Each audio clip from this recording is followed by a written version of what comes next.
Ma'am, kamusta po yung about sa view na nakikita nyo ngayon?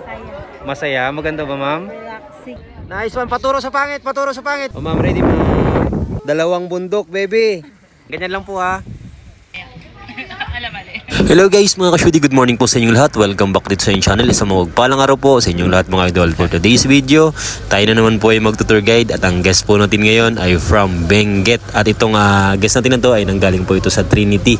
So ayun yung mga idol, unahin po namin yung pinaka-highlights po dito sa bayan ng Dingalan, ang Batanes of the East. At mula po dito sa White Beach, kami na ay maglalakad papunta doon sa Batanes of the East. Siguro mag-consume lang kami neto ng mga 15 minutes to 20 minutes guys, at pinakamatagal. Like kong pinapaalala sa inyo na kapag pupunta tayo sa bundok, huwag tayo makalimutan magdala ng water. At ngayong araw nga na ito, ang ating guest ay mayroong kasamang 9 months old na baby. Yan. So tinanong ko sila bago kami umakyat na goods lang ba, okay lang ba kasi nila na isama sa kanila yung bata kasi talagang delikado rin. Pero sabi naman ng nanay at tatay, okay lang naman daw, safe naman rin daw, at dahil meron din silang lagayan ng baby para umakyat doon sa Batanes of the East. At dito nga nagpaan ng ating mga guest dahil nga kahapon ay umulan, kasi expected natin na talaga maputik talaga ngayon yung trail, madulas, kaya nagpaan na sila. Pero safe naman yan dahil wala namang mga tinik-tinikin or bubog o pako. At lumipas nga ang mahigit kumulang na 20 minuto ay nakarating na rin kami dito kung saan ang lugar na talagang binabalik-balikan ng Batanes of the East na hindi nakakasawang tingnan. Ayan guys, napakaraming tao nga dahil araw ngayon ng linggo. Ayan, January 26, 2025. Kararating nga lang rin namin dito, pagpapahingahin muna natin guys at mamaya-maya ng konti at pipicturean natin sila para may memory sila dito sa Batanes of the East. Nandito na po kayo sa part na to, huwag natin kalimutan mag-follow, like and share mga idol para sa more on videos po natin na ilalabas dito. Tapos na nga pong magpahinga natin guys, kaya pipicturean natin sila. Another pose, madam. Ready, 1, 2, 3. One more. 1, 2, 3. Another pose.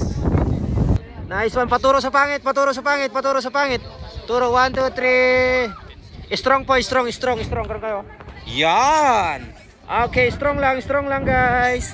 1, 2, 3. Ito pa, 1, 2, 3. Okay guys, tapos na kami sa Batanes of the East. So yung next destination po namin ay yung Lighthouse. Ayan, malalakas yung guest natin ngayon from Benguet. Tama ba? Benguet ano ma'am? Yes sir! Alright, so ayan mga idol, kita lang po tayo sa Lighthouse maya-maya ng konti. So mula po dito sa Batanes of the East, mga 10 to 15 minutes po, nasa Lighthouse na po kami. Pero ang magkaiba po ng trail niya, yung Batanes of the East kasi is a closed trail. Ang papunta naman sa Lighthouse ay open trail. It means ito ay mainit habang pupunta tayo doon. Pero goods po, sulit ang pagod pag nakarating na tayo doon. Lakas, dalawang bundok baby. Oh, 9 months old, nakadalawang bundok for today's video. Hello. Lakas eh. Hi fans. Alright. Yan, ganyan lang po ha.